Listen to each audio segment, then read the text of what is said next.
Gas तेल के बाद इंटरनेट पर आफत, जहां से आता है 95% इंटरनेट, अब वो भी होगा बंद। समुद्र में किसने शुरू की साइबर वॉर? हॉर्मुज से लाल सागर तक पहुंची आंच। क्या बंद होगा इंटरनेट? ट्रंप ने क्यों कहा बंद करेंगे युद्ध? बड़ी कंपनियों का डर या बढ़ती महंगाई से कुर्सी जाने की सता रही चिंता? जिस इंटरनेट के सहारे आप अमेरिका, ईरान की जंग, दुनिया भर की खबरें और कॉमेडी शो देख रहे हैं, वो इंटरनेट भी अब जंग की वजह से ठप हो सकता है, जिसका खुलासा टाइम्स ऑफ इंडिया ने अपनी रिपोर्ट में किया है। वो लिखता है, ईरान अब समुद्र के अंदर बिछे केबल को काटने की धमकी दे रहा है, जहां से दुनिया भर का 95% इंटरनेट ट्रैफिक गुजरता है, और यह इलाका है हॉर्मुज का, जिसका भारत पर भी बड़ा असर पड़ सकता है, क्योंकि भारत का ज्यादातर इंटरनेशनल इंटरनेट बैंडविड्थ अरब सागर और खाड़ी क्षेत्र से होकर आता है। यही वजह है कि इंटरनेट की दुनिया में सनसनी मचने की आशंका जताई जाने लगी है। अगर आप यह सोच रहे हैं कि सब कुछ सैटेलाइट संभाल लेगा, तो ऐसा बिल्कुल नहीं है। इस हाईटेक जमाने में भी करीब 97% डाटा फाइबर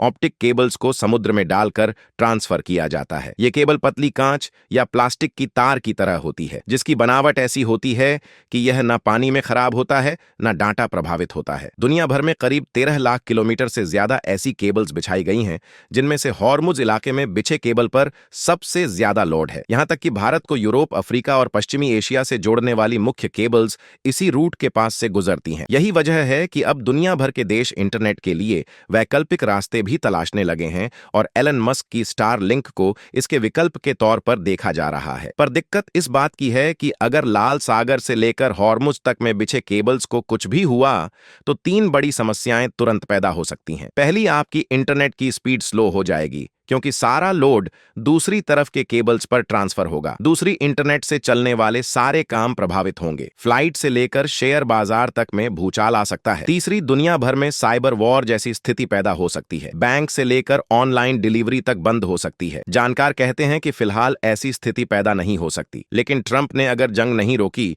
तो ईरान कुछ भी कर सकता है। वहां की सेना ने पहले ही कई अमेरिकी कंपनियों की लिस्ट बना ली है, जिन्हें वो निशाना बनाकर अमेरिकी अर्थव्यवस्था को कमजोर करना चाहते हैं, क्योंकि ईरान को पता है करीब 1 महीने की जंग में ही खुद को सुपर पावर कहने वाले अमेरिका की अर्थव्यवस्था बुरी तरह प्रभावित हो चुकी है। कई लाख करोड़ रुपए सैन्य अभियान में अब तक अमेरिका खर्च कर चुका है। कई सैन्य अड्डे, इंटरसेप्टर मिसाइल तबाह हुए। नतीजा, ट्रंप का विरोध बढ़ा है। पेट्रोल से लेकर खाने पीने की चीजें अमेरिका में महंगी हुई। विकास दर भी थमेगा, जिसकी वजह से ट्रंप पर यह जंग जल्दी खत्म करने का दबाव बन रहा है। और अब ईरान ने नई चाल चली है। उसने अमेरिकी कंपनियों के अलावा इंटरनेट केबल्स को जो नुकसान पहुंचाने की बात कही है, उसके बाद यह पूरी दुनिया समझ चुकी है कि ईरान का एक कदम पूरी दुनिया को कई दशक पीछे ले जा सकता है, क्योंकि आज इंटरनेट जीवन का बड़ा हिस्सा बन चुका है। जिस इंटरनेट के सहारे आपने पेट्रोल, डीजल और रसोई गैस की किल्लत की खबरें पढ़ी, जंग की जो बातें आप तक तुरंत पहुंच रही हैं, शायद इंटरनेट की स्पीड प्रभावित होने से